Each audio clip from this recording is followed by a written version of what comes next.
how to create Instagram story template. So if you want to create an Instagram story template, then you can simply open up your Instagram application, and then you can go for your story, which will be on the upper left. Tap on that plus icon under your story, and then you can choose a photo or anything to add to your story. So for example, I'll be choosing this one. And now you can simply go for the upper right, which has that stickers icon. Tap on stickers, and then you can have template option. Here I have templates here, but you may have your template option right here on the upper side.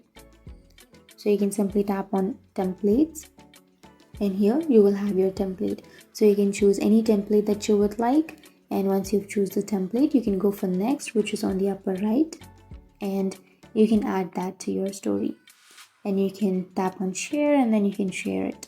So that's it. That's how you create Instagram story template. And if you have any questions, feel free to comment below. Thanks for watching.